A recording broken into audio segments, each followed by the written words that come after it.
Ambassador Arun Singh, Mr. and Mrs. Rai, and other invited guests. It is my really humble acceptance of the award. I think it means a lot to me. I do want to mention a couple of things before I get going into the topic. I went to the United States in 1961 as a foreign MBA student. Quickly got out, got my doctorate without a thesis. 1963 I went to Columbia University as a research scholar with my professor. And I started teaching, and my colleagues were all Americans. I was the only Indian. And they did not know how to pronounce our names. Jagdish, etc. So one of them said, look, we will call you Jag, like in Jaguar. And ever since that association, I've been dreaming of owning a Jaguar with a license plate Jag. Right? And the dream became a reality 19 years ago when I turned 60. I'm 79. Do I look 79? That's because in marketing, the first thing we learn and practice, it's all about packaging. True story, I have two grown-up children, both married, both are in Atlanta where I live. I don't count my birthdays. In my generation, birthdays was one more day. So Saturday morning, I remember I went out to the house to pick up my newspaper and saw this beautiful Jaguar, XJ model, top of the line apparently. Even the color I liked, parked in the driveway with a handwritten license plate, Jag, happy 60th birthday. It was a rental car.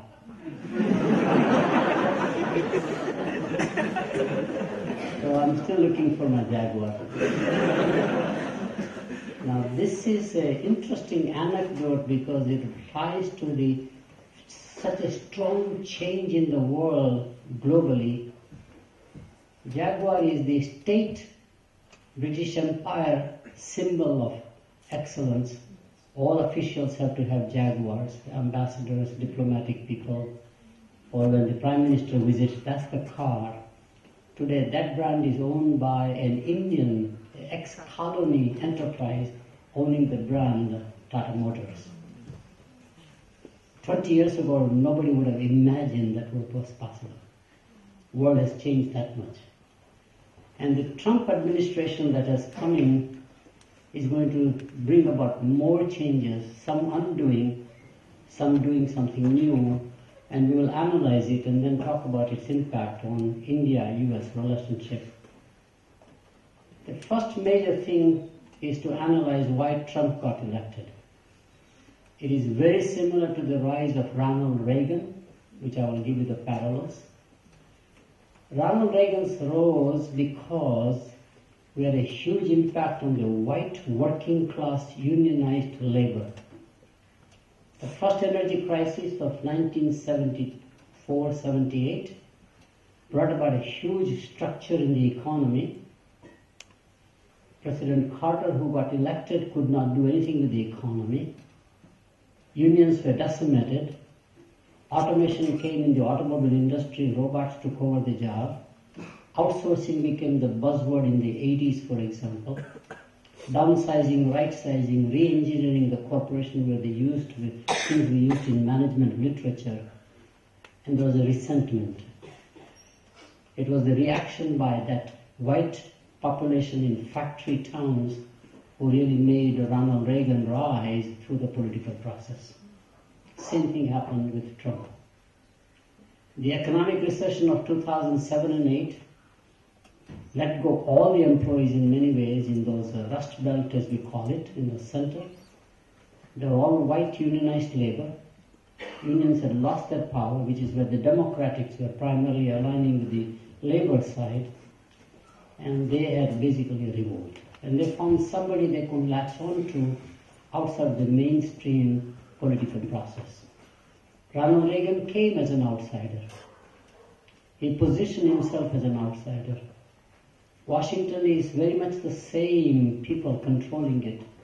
I would like to bring about a change, and he struck a chord, as did with Trump. Same agenda. If you look at Trump's agenda today, there's a parallel. First of all, Ronald Reagan immediately said that the corporate tax paid by American corporations at 55% is too high. It's unfair competition worldwide. It should be down to 35%. And he got it done. Similarly, Trump said corporate tax is too high, 35%, should be down to 20%. He got it done at 21%. Ronald Reagan's speeches at that time and writings were very inflammatory, anti-Mexican. Actually, he did not like Chavez, who was an organized union activist. He really thought that was unfair to the American economy, and he took that as a personal challenge. He became anti-union. It's absolutely ironic that Ronald Reagan was a Democrat, a union leader himself, was elected from the most liberal democratic state called California. Trump is from the second most liberal democratic state, is New York. It's fascinating to see the parallel. Trump has done the same thing, anti-Mexican rhetoric, including building the wall and all that stuff. Fascinating. Ronald Reagan immediately said, we have an unfair global competition from Japan. Threatened the Japanese government and the enterprises that unless you invest in America, make it in America. So all the automobile people came, and he even publicly said that I can raise the price of yen to 90 yen to make your export totally unprofitable.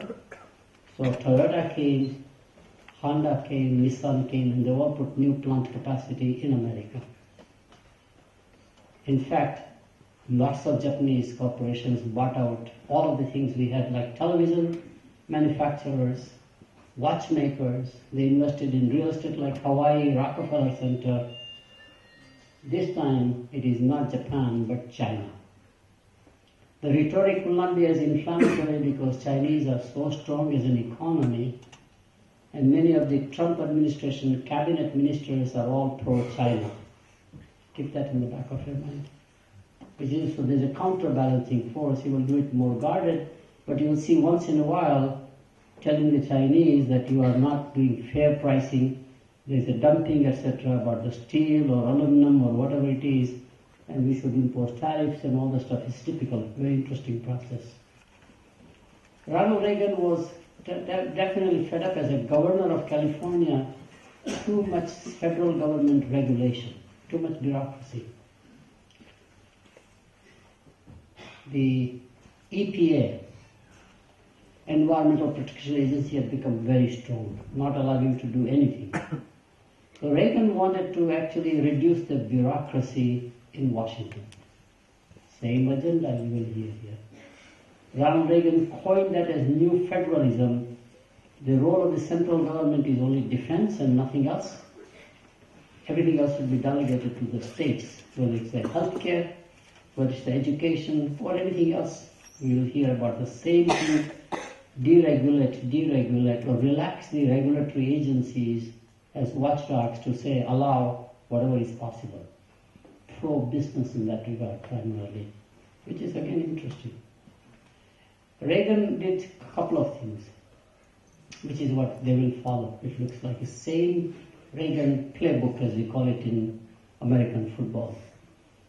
Reagan, in fact, made sure that he brings outsiders. So he brought people from California and the Midwest. This government has brought people from the South primarily, non-Washington experience at all, hoping that they'll make a difference there. Just goes on and on. If you look at the parallel, it's getting interestingly more and more. Reagan's first few years were controversial. He could not get many things done. But there's a difference. Reagan was an actor. Now, what do actors do? Actors don't write their own script. There are professional script writers, and the role of the actor is to read those with emotions.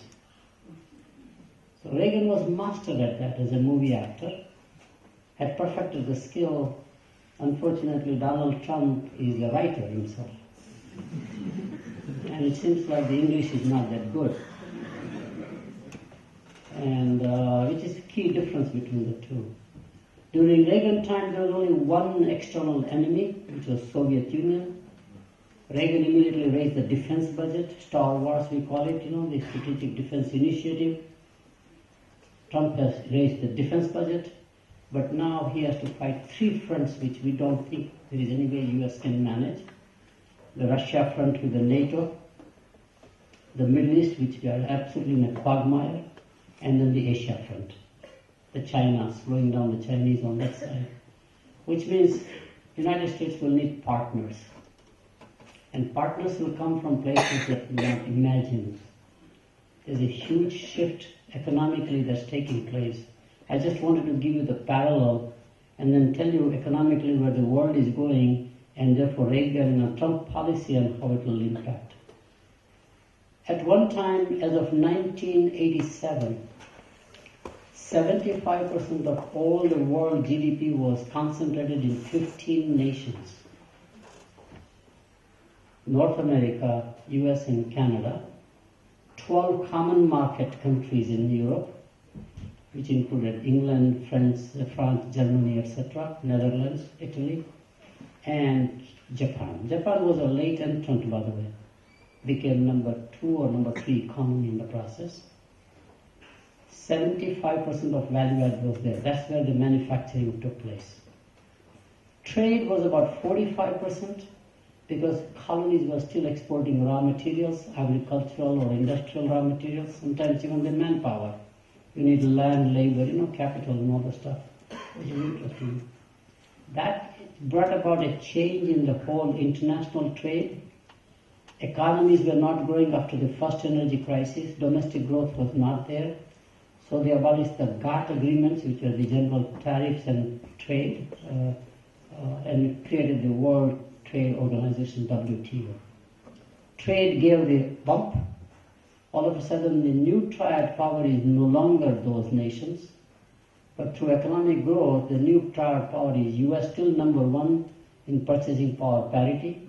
China just surpassed that, and China will become number 1 in the nominal GDP probably by as early as 2020. Even though US economy is growing, but Chinese are coming at a much faster rate on a much larger base now than ever before. And the third nation in the new triad power is India. Purchasing power parity are clearly there. Ours is not 6.5 trillion purchasing power parity based, it's slightly more. Turns out to be almost 10 trillion, but because we have such cash economy, it is not properly recorded. So we are equalizing with that kind of a estimation approach. So everything will shift toward Asia. We have Japan as the third largest economy. South Korea is a big one, but you will see the rise of China and India. So the whole world is going to shift toward Asia. So Asia is the new pivot economically, and because of that militarily by definition, and therefore everybody is racing toward here. In this new triad power, you have US, China and India.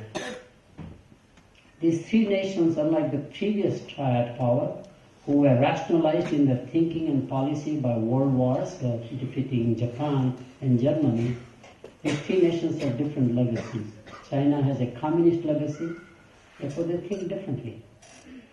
We have pretty much an anti-capitalistic view as a population.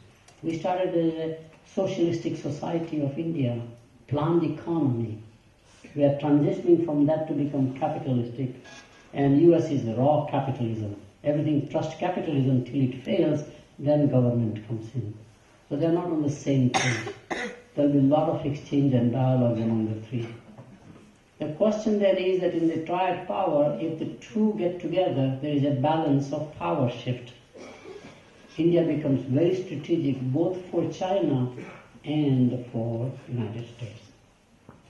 It's a foregone conclusion that US and China probably will not remain partners, economic, definitely not militarily, and maybe not politically. US now badly needs a major presence over here, more than Japan, And that's where India begins to become very strategic to the American interests, both militarily and definitely economically. So we see the new alignment taking place. Let me go back to Trump and his announcements and what are the consequences on the trade and economic policy. The first thing he announced was that there is no more Trans-Pacific Partnership. 11 nations, after working many years, the agreement was signed in Atlanta, the city that I live. I attended the last get-together of some key people involved, and all of a sudden, here is a new president who simply says that's absolutely not acceptable, so TPP is dead on arrival. Without US, it makes no sense. While other nations are trying, and there may be some other alignment, but in the short run, that's not going to happen. Bilateral trade will replace multilateral trade agreements. The 5 nations who are really having a huge economic surplus, balance of payment surplus are, number 1, surprisingly, is China, of course. Number 2 is Mexico. Number 3 is Germany. Watch Germany. Number 4 is Canada or South Korea. South Korea is the 5th one. And they have targeted these nations who export a lot more to America than import from America, have to do a couple of things. Either import more or invest in America. So multilateral trade will shift now back to bilateral trade worldwide. While the US starts the process, it's going to happen. With the Brexit in England, they are going to engage into bilateral trades probably. Or maybe the Commonwealth countries. US will become a significant economic partner to England as they divest from the European Union, for example. It's a matter of time before it's going to happen. So it will be more bilateral agreements. The trade is not what we teach. I find that 35%, and if you add the captive suppliers, about 50% of the world trade today is not between different companies, it is within the same company, what we call intra-company or intra-firm trade. That is going to have a massive impact. Same multinational exporting a part here, importing back again is counted as a buy and sell trade, import, export, etc. At Motorola, in semiconductor business, I was amazed, same semiconductor from the time it starts till it's ready for a customer, went around the world 3 or 4 times. Every time it goes out, it's an export. Every time it comes back, it's an import. It's a false international trade theory. That was true for General Motors, where it makes engines one place in Canada, exports it to America for assembly, or to Mexico. It is counted as an export from Canada, import into America or Mexico. Then when the product is assembled, where the labor is, it counted again. So it's very false economy. So the traditional trade theory has broken down, which is a very key one. And he's basically taking advantage of to say that this multilateral trade agreements or free trade agreements will be replaced. This is very fascinating.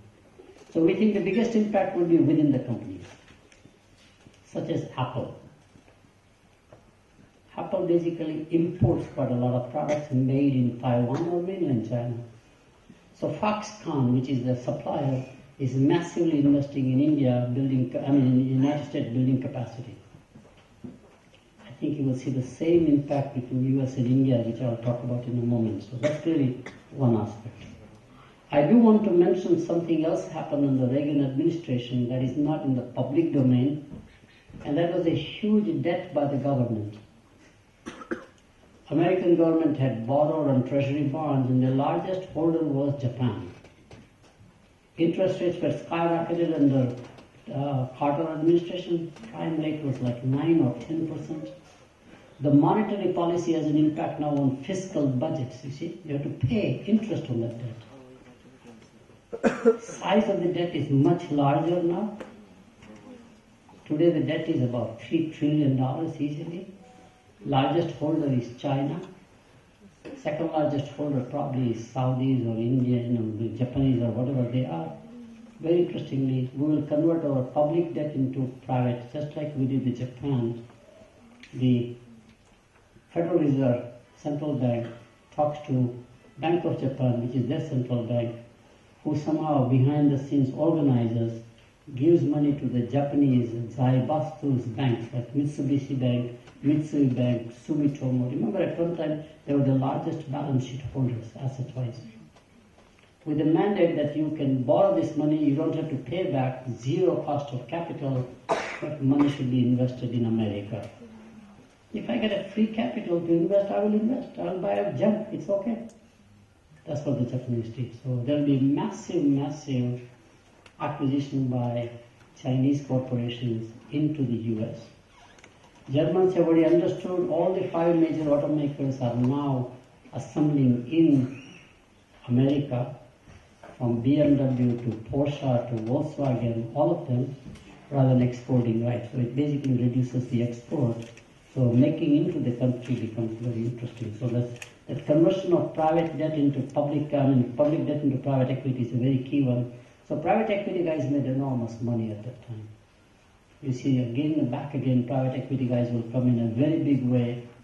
The names will change from, like, say, Goldman Sachs to Blackstone, for example, but it will be the same process again this time, which is quite interesting. So we can just talk about going back to pre-WTO era. Export-oriented economies will shift to foreign investment all over the world. What America has started will trigger now all over the world. It's not going to be limited there. It will happen in China, it will happen in Germany, it will happen in Japan. That means they always have to liberalize foreign direct investment policies. In India, therefore, it's not what the FII, which is the stock market investment, which is very speculative. Today I put $1 billion and tomorrow or day after I can pull out in 5 days. I can buffet your stock market, make it more volatile, but if you have to invest in FDR, you are stuck here for a while. That's the new model that I think will happen around here. The direct investment will replace trade worldwide is our forecast. Japan is massively investing worldwide in the process, including in India. They probably may be the largest investor so far and will continue. Korea will follow very quickly. And China's global expansion in other emerging markets. They are targeting emerging markets in the ASEAN theater, Africa, for example, but they will come to the US in a big way is our forecast. And similarly, India will benefit. India will benefit for a totally different reason. The world now finds that China is so dominant in manufacturing and exports. They want to de-risk because they don't understand whether China will go in this tension between US and China. You need a second sourcing destination. You cannot have supply chain totally at the mercy of the politics. You have to de-risk. And the nation that benefits in de-risking turns out to be India. The problem with India is that we don't have scale, we have size. We have no scale. If I want to buy $20 billion of jeans, nobody in India can supply. So our supply chain, because we have allowed too many companies to be independent. So I'm encouraging in India, government should actually encourage consolidation. We have too many banks.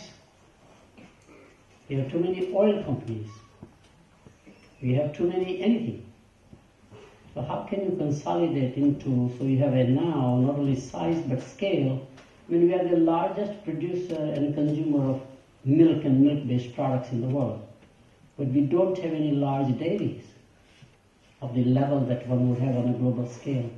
So that's clearly is one of the key things that I'm watching. And the real assets of this country are public sector enterprises. They have a scale. If I can put 4 oil companies together, now I come out in the rank about the top 10 or top 5, top 6. If I can combine banks together, I become one of the large banks in the world. Our domestic standards now shift to the global standards. So India will benefit because of the Chinese de-risking from China. Chinese expansion into OBOR, as you might have heard, right? One Belt, One Road initiative, they've changed the name. while it's a massive infrastructure investment, probably about $1 trillion, that architecture that is put in place is not captive. Anybody can use those roads. HCL around here, Infosys. In Germany they hire Germans. In Japan they hire Japanese. In France they hire French. Only in English-speaking countries they think of sending Indians out there. So this visa policy with $4,500 cost of getting H1 visa or more, with dangling all the time annually, quota system, etc., says that the third leg will be very important. That means in the IT services, Indian companies may be one of the largest employers in America. Think about that. Just as in this country, if you go to Hyderabad, Ernst & Young, which is an American company, has like 50,000 people working. So will be Accenture. Not for American work, but the worldwide, which is very interesting. So I think this bilateral arrangement taking place will be very valuable. And now you put a consortium like Israel on the one hand, Japan on the other hand, all trying to create a consortium of something to counterbalance the rise of China. India just is having enormous benefit in the process. So my view around here is that I think India is in the right place. Goddess Lakshmi is blessing it. When Goddess Lakshmi comes, you don't say, I have some dirt on my face. Let me go to the washroom and clean it up before you bless me. You take the blessings when it happens. Interesting, right? That's where we are. We missed the boat twice. Right after independence in the 50s, Allies wanted to outsource manufacturing. India was the perfect place. But because we had a non-alignment policy, we decided we can't trust the colonial powers. And we refused. Think about that one. Otherwise, we would be the manufacturing capital. They would have given us the technology, they would have given us the scale, everything for their interest, as they have done. If you look at the Chinese exports, more than 50% is all foreign brands making things in China. It's not Chinese brands, which are now starting to rise. We missed that boat. We missed another boat when Mrs. Gandhi was in power, because at that time we had to align to protect ourselves militarily. We also had a foreign exchange problem. Nationalization took place, but we aligned with the Soviet Union at that time, which set back the nation 25 years. It's the third time Goddess Lakshmi says, I want to bless you. And I hope this time we are ready to be blessed properly, right? Thank you very much. I do want to add one additional thing which is personal. I'm a refugee from Burma. My father went there in 1918 or something around the World War I. British Empire wanted to create two capitals, one for West Asia, which is from Calcutta, west. They put investment in Rangoon or Yangon to create another capital for East Asia. They needed lots of bureaucrats because we knew the British system of legal, accounting, everything. And my father went as a merchant for rice trading. In fact, Burma was the largest producer of rice in the world at one time. Azim Premji's grandfather went there to buy a rice mill, for example. Lots of people from here freely went to Burma. Unfortunately, Japan attacked Burma, they were rolling out, and we became refugees. I come from a merchant community. I would have come back to India, and probably back in Kutch, where I come from, I would have a small shop, typical Pandora shop, probably 500 square foot. I would be making 5,000-6,000 rupees. I would not be high school graduate, but I would be happy. I don't know my own potential. It is my sisters who saw a potential in me, encouraged me to get education. Teachers encouraged me. This nation gave me free education. Think about that. And so it's very important to understand that we all are privileged class, all of you. And you must have a sense of giving back the day you graduate, which is why I do these presentations. If you take a grain of wheat and make it into a loaf of bread, the value add is only 3 times. Agricultural commodities to finished product is about 3 times. If you take a rough diamond and polish it, the diamond cutter will get the brilliance out of the diamond, and the value add of a rough diamond to a finished diamond is about 15 to 20 times. You might have some exceptions, but average is about that. But if you take a human being, mentor, train, invest, nurture, the value add is infinite. So while we are blessed with agriculture, we are blessed with animals, we are blessed with industrial raw materials, the real potential of this nation is its human capital. I believe very strongly, if I can do it, anybody can do it. And that's what we need to leverage as a nation. Okay? And I'll just add one more thing. It's absolutely incredible to see how it's such a small thing one can do to amplify that human capital. It's not a big thing to do.